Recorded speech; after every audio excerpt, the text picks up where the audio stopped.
Welcome to I'm Too Busy, an interview-based show hosted by a talented makeup artist, Christina Flach.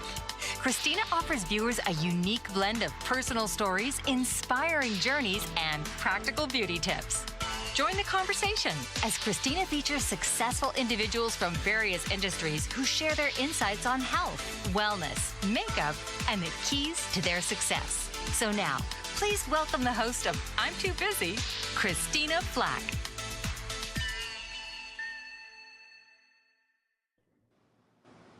Hello, I'm Christina Flach, and welcome to another exciting episode of I'm Too Busy TV, where we dive into the lives of extraordinary individuals who've mastered the art of holding balance, success, and personal growth.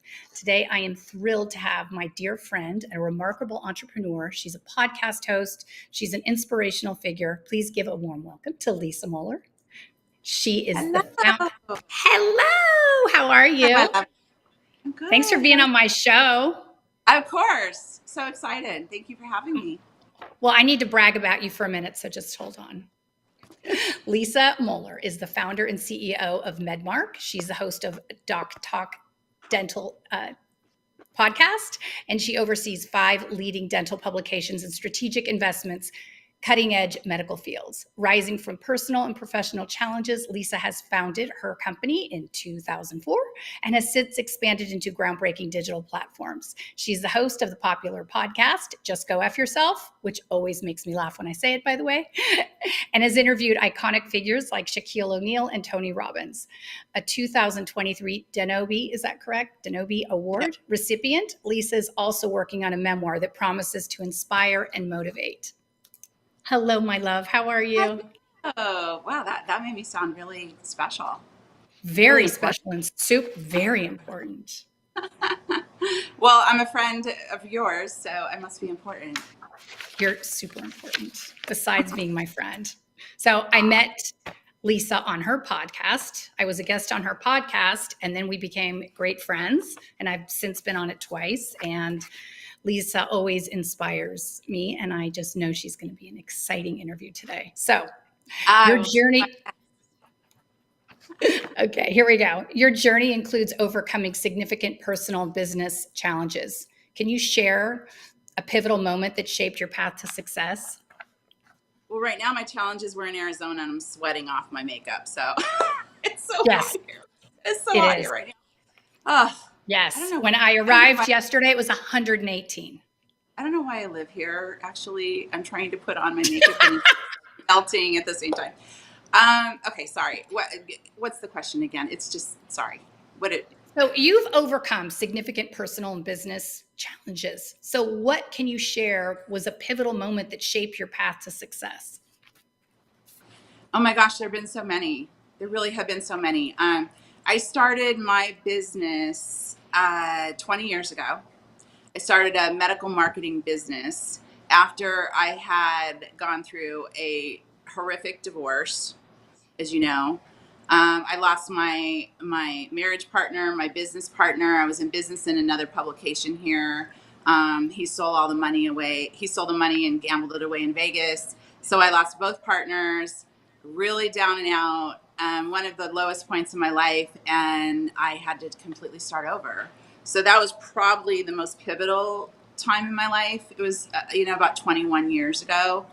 I literally, I threw all my stuff from my house. We had houses, cars, boats, all the things. I put them all into storage, moved into an 800 square foot condo in Scottsdale, and completely started my life over and started my business in the second bedroom with this little tiny computer on this little tiny desk and with a $300 credit card.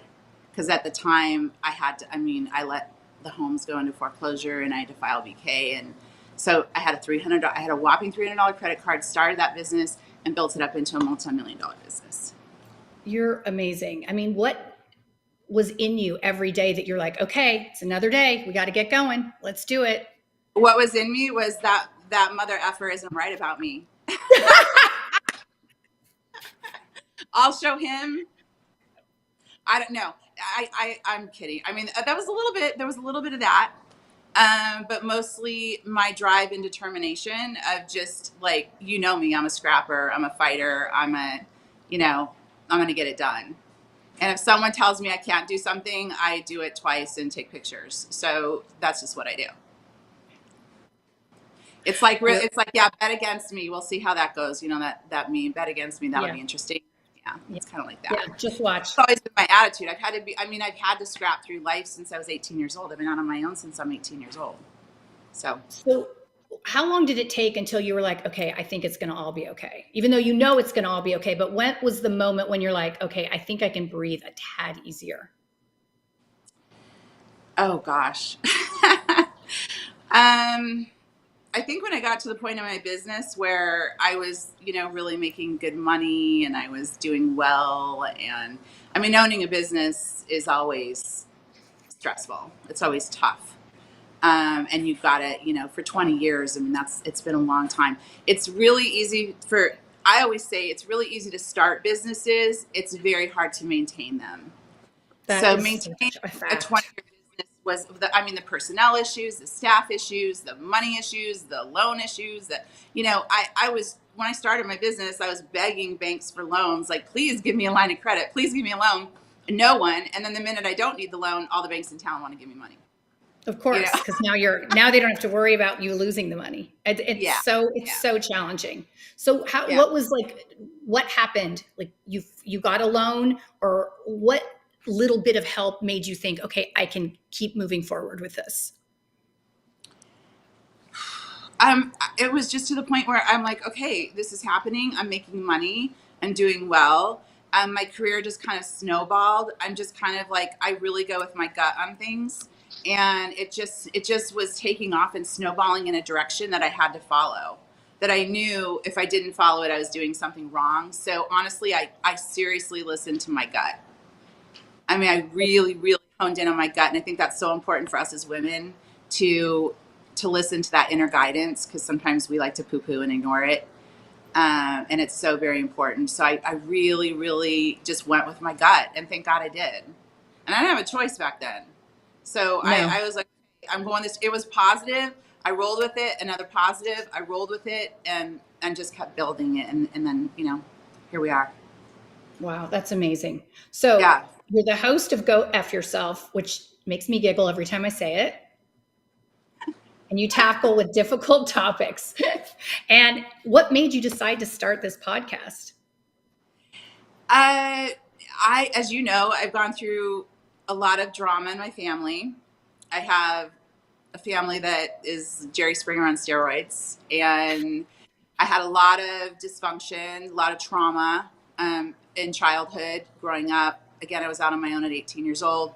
The podcast is a culmination of the F stands for forgiveness. So it's just Go F Yourself. The F is for forgiveness, and forgiveness really of self and others. I got to a point where I was really struggling to forgive other people, that I was like, you know, we all say, oh, I forgive them. You know, all right, whatever, I'll just forgive them. But do we really? You know, do we really? And first and foremost, we need to forgive ourselves first before we can ever forgive somebody else. Because there's a lot of victimhood, and I'm not a victim shamer at all. I mean, there is victimhood in what took place in my past, and there's a lot of therapy and work that went into fixing all that, and I'm never going to discount that. So I had to look back and go, okay, I have to forgive myself for a lot of the shit that took place that I didn't know better. You know, I did the best I could at the time, and you do the best you can with the information you have at the time. And we have to go back in our lives and be like, okay, I know I probably made some effed up decisions, and maybe they were good for me, maybe they weren't, but I made them, and I forgive myself, and I love myself regardless. And then that gets you to a point where you can start hopefully forgiving others that perpetrated. What was harder for you, to forgive yourself or to forgive others? Both. I mean, both. I'm always still on a self-forgiveness, you know, I'm a journey. I mean, I don't think I'll ever be, I deal with it every day. I have to put myself in check every day, and the little voices that like to go off in my monkey mind. And I have to sit back and say, okay, it's the Maya Angelou quote, we do, I'm going to totally blow this quote right now. I can't believe it. It's in No. my brain, but we do the best we can basically with what we have and the knowledge that we have at the time. And you just really have to, meditate, pray, talk to yourself nicely, write notes on your mirror, whatever it takes, journal. It's almost like a habit, don't you think? Like Yeah. treating, it's so, you and I've spoken about this before, about you and I would never treat another human as harshly as we treat ourselves. And so I think that's, my friend Diana had mentioned that to me before as well. Like, you don't speak like this to anyone. I mean, you're beating the hell out of yourself. And then I just thought the same of you. It's like, you're so generous and kind. And it saddens me that you're so harsh on yourself sometimes. Oh, thanks. Well, I'm better. I'm much better than I used to be, which is a win. It's a win. Totally. I just don't think I'm ever going to get to a place in life where, I've been in therapy since I'm 21 years old. And I'm off and on now and all my other modalities and my biohacking and all the therapy that I do, all these things. Yes. And I don't ever think I'm going to get to a place where it's like, okay, I'm fixed. I'm done. Like, I'm good. I think that just shows how evolved you actually are, because the second you think, oh, I'm fixed, that's when it's like, oh no, the universe is going to show you how not fixed you are. Yeah. You're screwed if you think you're totally. So it's I think it's growth. It's living life and, trying every day to be 1% better every day. I think that's the way to go, and never thinking that you're perfect. No one is, Yeah. So how do you balance vulnerability with professionalism in your public life? Do you find that hard? It's really hard. I come from a very conservative profession in the medical industry. And I'm not a very conservative girl, as you can see from my, my jewelry and the way that I conduct my appearance and my personality. When I hit this industry 20 years ago, they're like, "Who the crap is she?" Like at trade shows, because I come with the jewelry and the hair and the handbag. Don't forget the handbag. Oh, and the bags, of course. And I'm like, you know what? I'm just me. I'm just me. I'm gonna be me, and that served me well. I never changed. I'm just who I am. Some of them don't like it, and I really don't care. I'm never gonna change who I am and my personality. And nor should you. I've probably gotten a little more obnoxious over the years. I don't know. Well, that's with confidence. It's just passionate. I think when you hit a certain age, I think when I hit 50, I'm totally aging myself, but when I hit 50, I would, it's like, you know what? We only have a certain amount of years on this planet. I'm not gonna spend it being an imposter. No, it's good. How long do you think it took you to get your pod audience to where it is now? We've been going for, it's been three years. It just grows over time. That's something you really have to invest in. You really just have to invest in doing the shows. Everyone thinks that podcasts are so easy. Everyone and their brother, like, oh yeah, I'm doing a podcast. And I'm like, okay, we'll see. They do 10 or 12 or 20 and they're out, you've got to invest the time, and you've got to invest the money and the time and the content. Right. And make sure it's something someone wants to hear. Exactly. So what's your best tip for consistent content creation? Do you find that hard, or how do you find people to interview? Well, I have a producer that reaches out to people on Instagram, on social media, on people that I follow, on different friends such as yourself that are amazing personalities. Just people that I think have a story, that we want to talk about. I don't think there's anyone on the planet that doesn't have a story about forgiveness. That's true. And has to forgive someone or themselves for something. So I've had some amazing guests on the show. Let's talk about that for a minute. Let's talk about two of your most famous guests. You've had Shaquille on and Tony Robbins. So how did you get both of those guests? Well, they were not just Go F Yourself. They were on my day job interviews. But very cool interviews. I've interviewed Tony twice. I've interviewed Shaq once. They were amazing. I mean, Tony's just amazing. And that there was a pivotal, like full circle karma moment for me was when I was 20 years old and I was driving to and from, I was working 2 jobs, going to school, again, out on my own, driving to work, and I would pop in Tony's Personal Power tapes, the series, like they were his infomercials at the time. I don't know if you remember that, a long time ago. I do remember We laughed that. about the I saved up and I got the whole tape series. Like I had no money at the time. I was like broke as a joke. And I saved up, got the series, would pop them in because some days that would be the only positive message I would hear. And so I would fill my brain at that time with like books and tapes and whatever I could get my hands on, all the old school guys. And so I'd listen to Tony's tapes to and from work. And I would think to myself, man, if I could only get to one of his seminars one day, that would be like the ultimate. If I could finally go see him in person at a seminar. And then fast forward, 20 years later, actually, 15 years later, and I got the chance to meet him at a trade show through my work. And he wanted to interview all the press and all the marketing companies within our industry. And he went through all of them because he had an agenda too of a product he wanted to push out and someone he wanted to work with. And I was me and my team were the last interview that came in. And here's me just like, here's me being me. And I'm like, you have changed my life. You don't even know. He's like, hi. I go, I used to put your tapes. He's like, don't say tapes. That makes me old. He was just so nice. And we talked forever about just life and, like back then and how things were and how I started. He was more interested in how I started my business and, where I came from. And he's very kind. And we talked and then I got a call the next day from his son. And he's like, my dad wants to work with you exclusively out of everybody that he talked to. So, oh my God. We are going to hear more about this. We are going to hear more about this when we get back from our next commercial break. And I'm Christina Flach with Lisa Moeller, and I'm too busy. Mike Zorek, a 3-time California state champion in Greco-Roman wrestling at 114 pounds.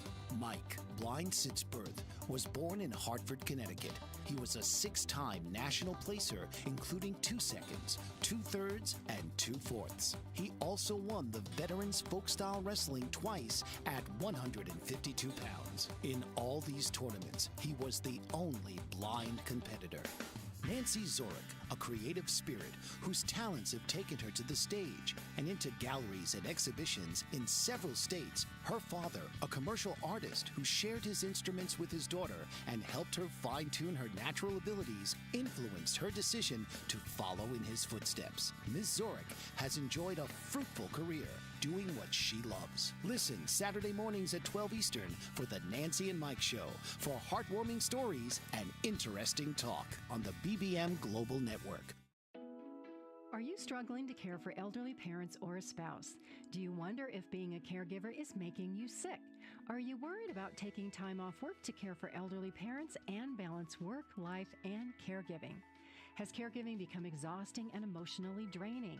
Are you an aging adult who wants to remain independent, but you're not sure how? I'm Pamela D. Wilson. Join me for the Caring Generation radio show for caregivers and aging adults, Wednesday evenings, 6 Pacific, 7 Mountain, 8 Central, and 9 Eastern, where I answer these questions and share tips for managing stress, family relationships, health, well-being, and more. Podcasts and transcripts of The Caring Generation are on my website, PamelaDWilson.com, plus my caregiving library, online caregiver support programs, and programs for corporations interested in supporting working caregivers. Help, hope, and support for caregivers is here on The Caring Generation and PamelaDWilson.com. Hello, I'm Christina Flach, and I'm too busy. Are you? We are chatting today with Lisa Moeller, and we're going to finish hearing about this story with you and Tony Robbins. So continue, my friend. Yeah. Okay, so I went in. His son called the next day, Josh, and he's like, "My dad loved you. He talked to all the marketing companies that he needed to talk to. He wants to work with you exclusively." I had no idea I was being interviewed for anything. Like, I just thought I was interviewing him for my For publication. yours, right. Yeah. And I didn't know quite what the agenda was, but I quickly found out, and it was fun. And we worked together exclusively for a couple of years on that project, and it was really, really cool. And then I interviewed him again. So I've interviewed him twice, and just having, 4 or 5 hours with him one-on-one is amazing. It's Amazing. it's life-changing, I would imagine. It really is. It was so funny because my film crew, we were at the Peninsula Hotel in Beverly Hills, and we were in one of the suites there where we filmed the interview. And my film crew was so young; they really didn't know who Tony was because they were, youngsters. And literally by the end of the interview, I mean, they were bawling. They were all crying. The guys were crying. It was so cute, and they just fell in love with him. And his stories are just so amazing, and he's just so interesting. They really are. Yeah. And then Shaq, and then when I interviewed Shaq, I couldn't stop looking at his feet and his hands because he's so huge. He's just so huge. He's so big. He is so big. Yeah. Yes. So sweet. Yes. So nice. No, he is lovely. So what was your most successful episode, and why do you think it went so well? Of Just Go F Yourself? Uh-huh. Well, I have to see yours. Oh, stop. We don't get No, on you this don't. talk. We can talk. My most successful, oh my goodness. I had Chad Gaines on, who they're now making a movie of his life. His story is incredible. Talk about forgiveness. He wrote a book. They're making it into a movie as we speak. His mom literally set his hands on fire when he was 7 for sneaking into the Christmas gifts. Oh my God. Heinous woman. And he suffered so many years of abuse at her hands. And that I did two parts, two interviews with him, and just cried. It was very, very emotional, very touching. He's been through so much. I mean, talk about someone, who needs to have forgiveness in his heart. He's a huge example of that. Yeah. So that was really touching. And, oh my gosh, there've been so many good ones. I know. And you never know which one it is. It's going to be a good one, or what's going to affect others. That's what's so interesting about doing this. The interviews that you think, oh, this is going to be a home run. And sometimes it's someone that you would least expect, but it just, the flow's going well that day. Anytime you can just get someone to DM you, or afterwards where you get the, the messages like, thank you so much. That's exactly what I needed to hear today. Oh, I love that. You helped me. So, I mean, I get a lot of those, and I've got, I have these fans. I have this one girl, she's like a total fangirl, and I love her. And she texts me every Friday, a motivational meme. And she's like, she's like my biggest fan. So I love that. I have a fan club of one. I just have one. Hey, it's more than I've got. How do you make your podcast stand out from others in your category, do you think? I think it's different. I think the name stands out. I think the content stands out. There's not a lot of people doing what I do on as far as that type of content. And then we just have to, I've got a great social media team. I mean, you really have to have a great social team that's going to push, as push out your content and put it on auto play, just plug and play, and to get it out there consistently. I think consistently what it takes. And you just want to have viral visibility. I mean, that's what you're going after, right? Right. So you've interviewed so many influential figures. What's the most surprising insight that you've gained from those conversations? Ooh. I mean, I have so many Tonyisms, but my favorite is change your expectations for appreciation and your life changes in an instant. Oh, I mean, that's a good one. That's a huge one. There's so many Tonyisms I could pull up, but I mean, Shaq and how generous he is and how much he's given to people and how he, how generous he has been with his mother. The love he has for his mother was incredible. I learned so much from, I've just learned so much from all of them. I took it in like a sponge. When I was interviewing Tony, I literally had to stop tape a couple times because I lost my place trying to bring him back around to the question of of my interview that I had on my little, my list. And You kind of just got to go with the flow, right? And not panic. Like, I've got lists here. I've got questions. I'm trying to stay on task. So trying to rein that, you can't. I mean, he's so interesting, and he's off on all these other stories, and my mind 2 times went like blank, and I had to stop tape, and I'm like, I'm so sorry, I just completely, because I was so absorbed in what he was saying. You were so entranced with what he was saying, right? Yeah. Like you forget you're interviewing and you're just like listening to him. You're like, okay, we'll keep going. Yes. So that was a challenge. It was a little bit of a challenge. I got through it, and he's so gracious. He's like, I'm like, I'm so sorry. He's like, Lisa, don't, like, it's okay. He was so nice, but I felt like a total. So, your company spans multiple publications and investments in various medical fields. How do you manage such a diverse portfolio while staying, I'm too busy? Because clearly you are too busy, but how do you keep it all on track? I mean, you have an amazing team, obviously, but what is it that you feel like you do that keeps things just, flowing? That keeps things flowing personally or within the business? Both. Tell me in your personal life and tell me in your work life. That'd be that ever elusive word, balance. That would be that word, balance. Yes. That we like to work on. That's always my New Year's resolution. Balance in my life is always my New Year's between work and life. I've had my health struggles. I had a hip replacement a year ago. I just got through COVID about a month ago, and out of COVID. I think sometimes, we get these little God will just, God will stop us in our tracks if we decide we're not going to do it ourselves. The universe steps in, God, whatever you want to call it, and like, sit down, you're taking a rest. And so we have to figure out how to function without getting to that place. And that's a big lesson. Yeah, because I'm telling you, I get signs all the time where it's like, okay, slow down. And then boom, all of a sudden God's like, no, I'm gonna set you down. Listen. Yeah, because you're not listening. Because you're not listening at all. I'm going to smack you down. Right?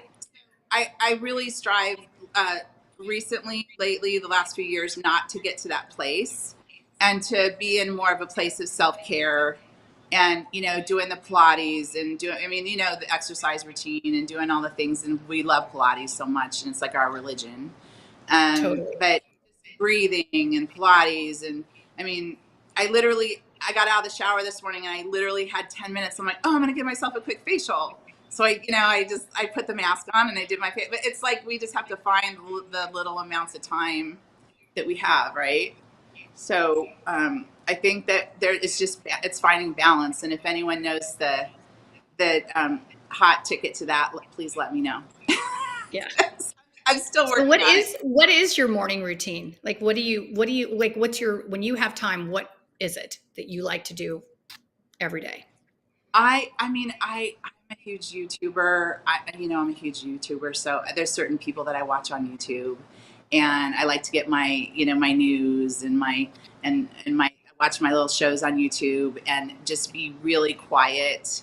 And they're kind of meditative for me, depending on, what I'm watching, and sip my coffee. And my husband knows that, if I don't have coffee and just quiet time by myself for like an hour in the morning, I just can't. It's just like, it just has to be, I've got to just chill.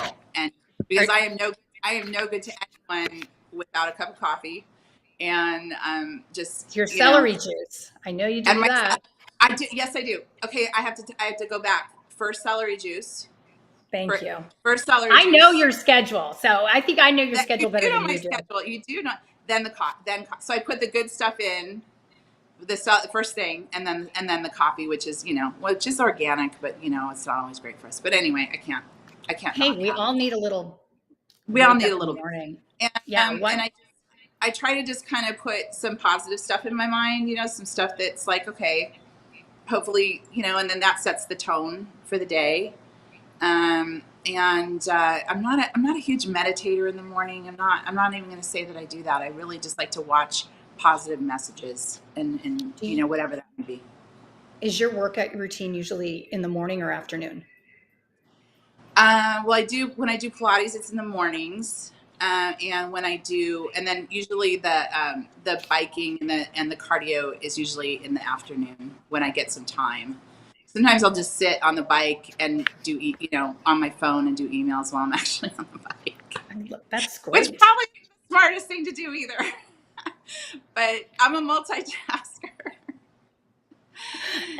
You're so funny. As a female entrepreneur in the media and dental industries, what unique challenges have you faced and how do you overcome them? Ooh. Well, 20 years ago, it was a lot different because I started as a female, again, in a very conservative industry. And so being a female in that industry was tough, and being who I am, tough. So it was challenging. Honestly, I think honestly, I just grew on them. I just grew on them. You just wore them down. I did. And then as it evolved, there were more and more female media buyers, more and more female, owners, heads of marketing departments, stuff like that. When I first started, it was kind of an old, what do you call it? The good old boy club kind of, and it's more evolved into, more women, thank God, being present in our business and in the industry. And I think that definitely helped. But I'd like to say that I helped pave the way for that, because 20 years ago when it wasn't there, someone had to represent. So. And look you were honored with that special award last year, which was so exciting. That was so cool because it was voted on from my peers. So that was really cool. Very nice to get. I was shocked. I thought they were joking when they called me. I go, yeah, shut up. You guys you're punking me. They're like, no, you won. Like you won. I'm like, okay. It was such an honor. It was such an honor. It was great. And very well deserved, I might add. Yeah. So your bio mentions that forgiveness is an epic gift. How has this concept influenced your business and personal relationships? Forgiveness is an epic gift. Read that again, Christina? Yeah. Yes. That you say that forgiveness is an epic gift. Do you believe that? And how has that influenced your business and your personal relationships? Well, knowing me and where I came from, I have definitely evolved into a different version of myself through the years. I think if we're not evolving, that's another Tonyism. If we're not evolving, we're dying. So I agree with that completely. If we're not changing, the only thing in life that's constant is change. And if we're not willing to step out of our comfort zone and change and evolve, then we're stuck in the muck, and that is no good place to be. So I would say, yes, forgiveness played a huge role, again, because I had to forgive myself for some really bonehead decisions that I made. I made some really effed up decisions, but I also made some really, really, really good ones. And so when you look back on those decisions now, do you think you'd make the same ones knowing what you know now? Maybe a few, but no, for sure not as many. Yeah. The list is long. But again, I'm hard on myself. I'm harder on myself than anyone. But I really have to, at the end of the day, look back and go, look what you did right. Look what you did right. Instead of us saying, what did we do wrong, and beating ourselves up, like what you said earlier, it's like, what did I do right? And, that's the thing that we just have to constantly remember. No one is perfect.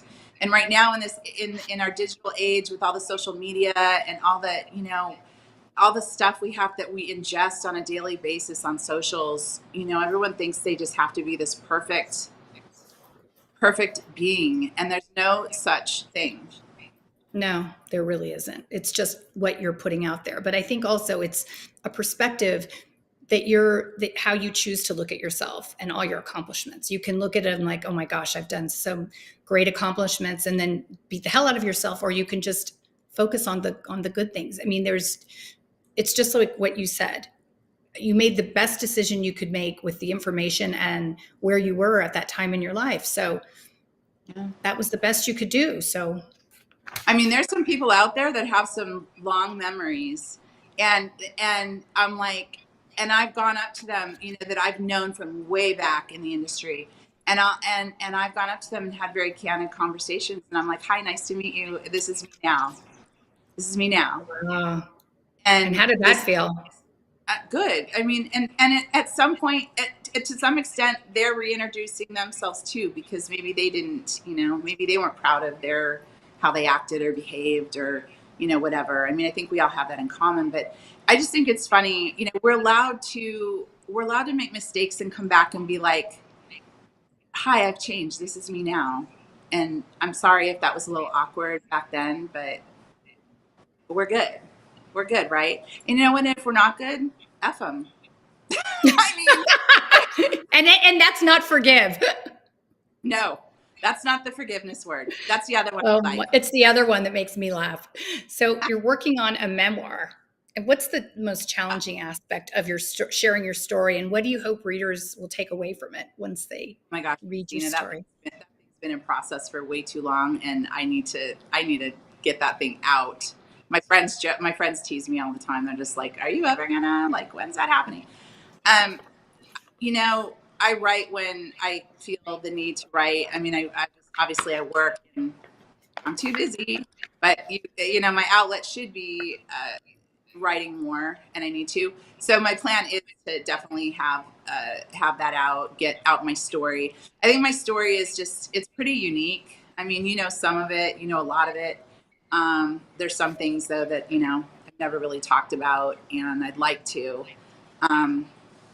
There's, I grew up the black sheep in my family, and I don't even call it the black sheep. Like I'm starting a new movement called Scarlet Sheep, and Scarlet Sheep is the powerful one. They're the one that got the help. They're the regal one. They're the spiritual one. So I'm starting that's a whole other thing we'll talk about later. But I like that. I don't even know about that one. Yeah, it's good. So, it's tough when you come from such dysfunction that the perpetrators within your own family bloodline, continue to hold a narrative that's not factual. Right. So there's things that, need to be put out there and discussed, and just for me. And so my challenge, I think, has been, I've written many chapters of that book. And then I get the kind of, I get like the ick factor a little bit, kind of like, do I really want this going out into the world? How is it going to be perceived? That then, like, the people pleaser in me is like, oh my God, like, how are they gonna see this? What are they gonna think? And then so there's a little bit of that. That's a challenge, right? Because this is not like, Disney content. I mean, this is, yeah. I mean, it's serious. It's serious what took place, and from a very, very early age. And there was abuse, and there was, I grew up with an alcoholic Marine father, and he was rough. But thank God for him. Another Tonyism, if you're going to blame him for the bad, you better blame him for the good too. And he did a lot of good for me. He taught me discipline. He taught me how to be on time. He taught me how to respect. He taught me how to play sports. He taught me a lot. But there was also a lot of trauma and abuse. Wow. So yeah. We're going to shift a tiny bit.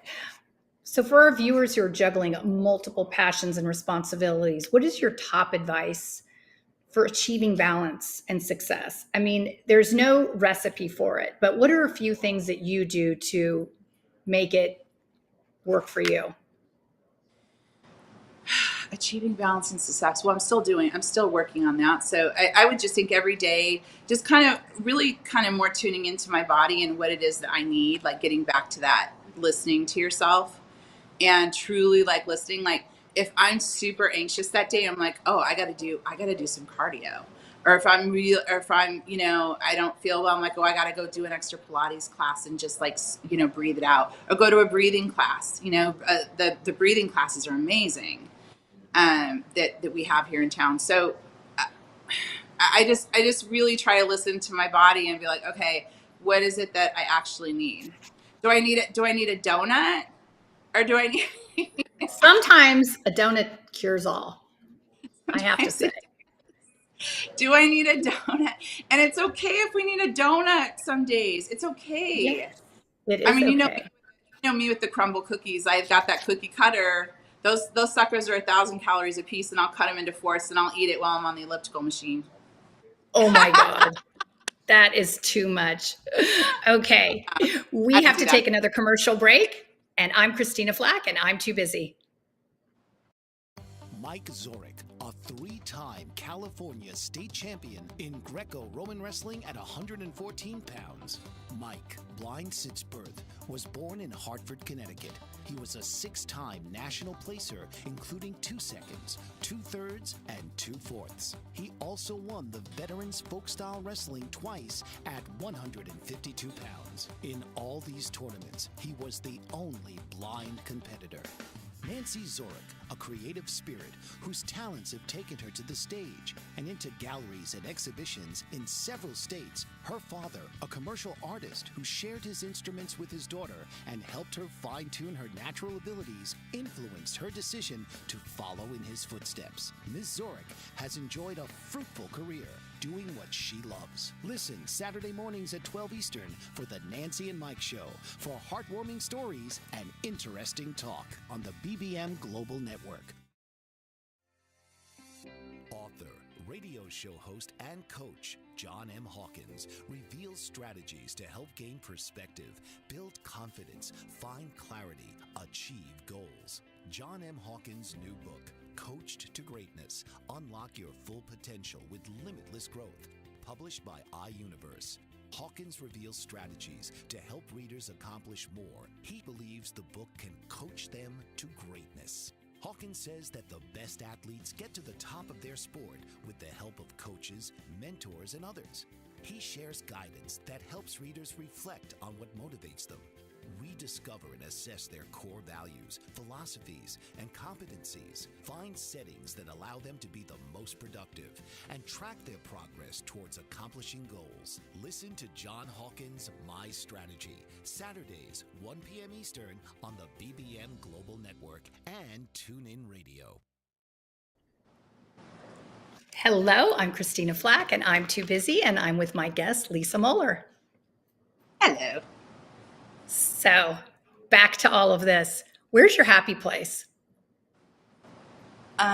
Shopping. Just kidding. Well, I love shopping. I know my you happy do. my happy place is Cabo. In my little hammock, looking out to the beach, to the water. It's in Pilates. It's spending time with my husband and my pups and watching a good movie. All of us on the bed, just hanging out. Yeah, a lot of happy places. There I are want a to lot of happy places. I need to be traveling more. I was on the road for so many years. I was a road warrior when I started my business, and I 15, 16 straight years on the road.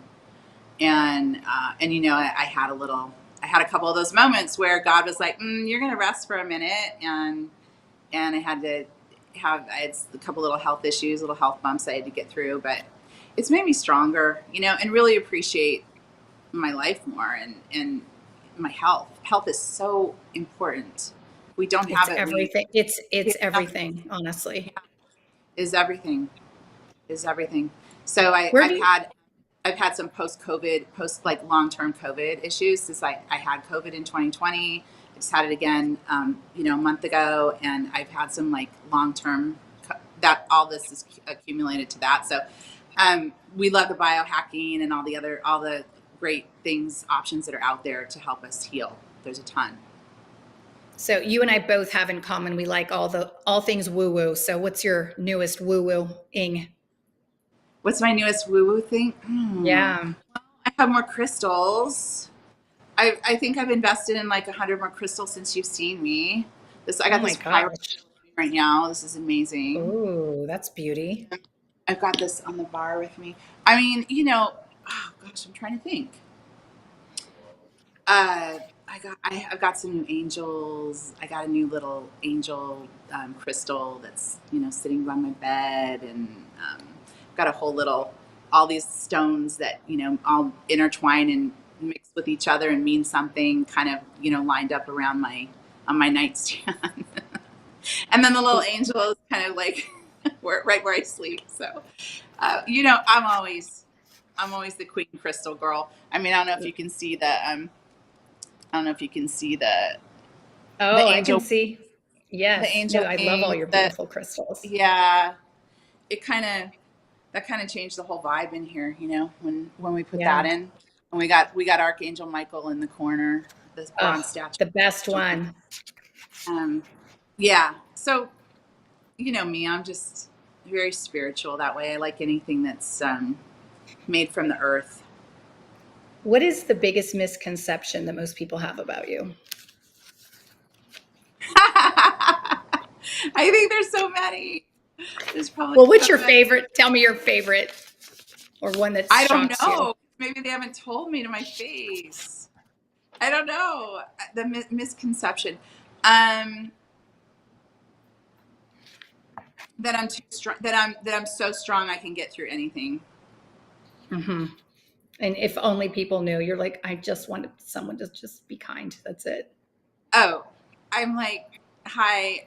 Can I just be in fetal position some days in my, you know, on my bed? I mean, I call myself the most introverted extrovert there is, because I really have to. I'm very extroverted when I need to be, and then I have to pull back because of the energy. I'm very empathic. You know this. I carry a lot of other people's energy, negative or positive. And so I have to kind of retreat if I'm in a group setting for any period of time. I've got a cocoon for a little bit after.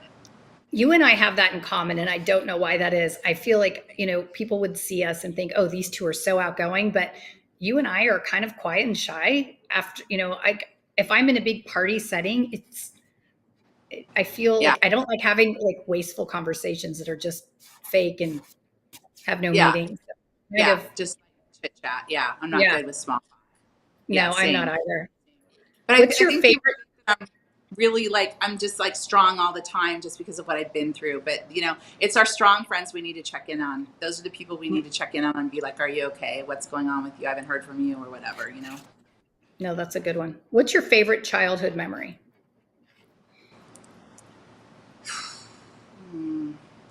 I have a lot of them.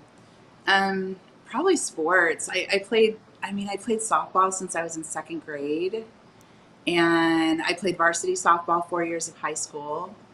And I love to compete, and I love the memories with my dad. He coached my teams a couple times because he's no longer with us. So I really, really miss the heck out of my dad.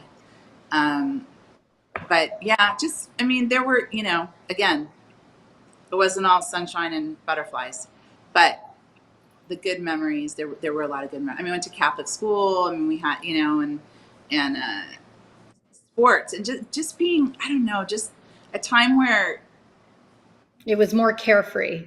it was easy. It was carefree. It was that, I grew up in the 70s and the 80s, and I mean, we didn't have cell phones, and we rode our bikes all over the neighborhood and came back at night when the sun went down. And as long as we were back home, I mean, it was just a different time. It really You know, was. if we wanted to hang up on someone, we had a landline, and we would slam that phone down. It You wasn't can't like, get that same effect with that iPhone, can you? no, it's not the same. Or you're busy, or if you're busy, they couldn't get a hold of you. Whatever. It was just a different time. It was a different world. If And money wasn't a cooking with my grandma too. My little Spanish oh, grandma. that's a good one. Cooking with her was amazing. Yeah. If money wasn't a factor, what would you do with your time? Well, I'd be with my animals on my farm. That farm, that's going to happen very soon. I can feel it. Yes, it is. I'm manifesting this as we speak every day. My animals are huge to me. Animals are a big part of my life, as you know. Yes. No, I agree. What's your favorite movie and what does it reveal about you? Oh my goodness, my favorite movie. Ooh. I mean, one of my favorite movies of all time is Vacation with Chevy Chase. I mean, I know that's probably not very deep, but it makes me laugh. It makes me laugh every time because it reminds me of my dad and how he would behave on a vacation. Because she's like, when they're trying to get there in that wagon and everything's going wrong, and she's like, Sparky, I don't know, maybe we should just turn around and go home. What do you think? And he's like, what do you think? He's like, what do I think? What do I think? I think you're all effed in the head. That's what I think. We're going to Wally World. You're gonna be so much fun. You're whistling zippity doo out your buttholes. This is so funny. I know every word to that movie, every single word to Vacation. This is something new I did not know about you. Yeah, I will always watch that one, and I'll always watch. I mean, if it's on The Wizard of Oz, I'll always watch it if it's on, and also The Way We Were with Barbara Streisand. And that's a good one. Yeah. What is the biggest takeaway that you hope listeners get from meeting you today? That I'm funny. You are funny. That I'm real. I would say that I'm real. I'm as real as I can be. I don't know. I don't like putting on false airs, appearances, anything. I mean, I think that's, I just think that we have so many minutes in our day, in our life, and so much time we have to live. We don't spend it. We shouldn't be spending it being anything other than our authentic selves. So that's really what I wish that people would look at me and say, you know what, she's authentic and she speaks her truth. That. That's true. Well, who do you think is the most influential person in your life? Well, right now it would be my husband. I mean, of course, he's amazing. I completely, he's my angel. I hit the lottery with that one. That one is a good one. He is a good egg, that one. Did not get it right the first time around, and hit it right the second time. I have so many influences, but he's just shown me unconditional love. I mean, really, truly unconditional love.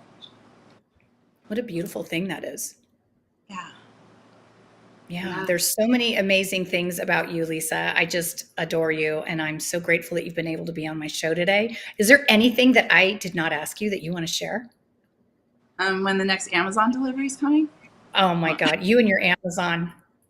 I think you're like their top 10 in the state of Arizona. We're on a first name basis with all of them. And my husband, that's maybe where his breaking point is, where he's getting like, how many packages are coming today? What's going on? But anyway, some people handle stress different ways. And I like some retail therapy. And you know what? I forgive myself for that. How about that? And I think we're going to end with that. Lisa, thank you so much for being on I'm Too Busy. And I know you're too busy, so I'm very grateful that you were able to share some time with us and share your incredible life. So thank you so much. It was a pleasure. Thank you so much for having me. Love you, big, big, big. I love you, big, big, bigger. This has been I'm Too Busy with host Christina Flach. Tune in each week as Christina approaches the concept of success holistically, recognizing that achievement is not solely measured by financial triumphs, but also by maintaining a healthy work-life balance and focusing on self-care. Wednesdays, 7 p.m. Eastern on the Bold Brave TV network, powered by B2 Studios.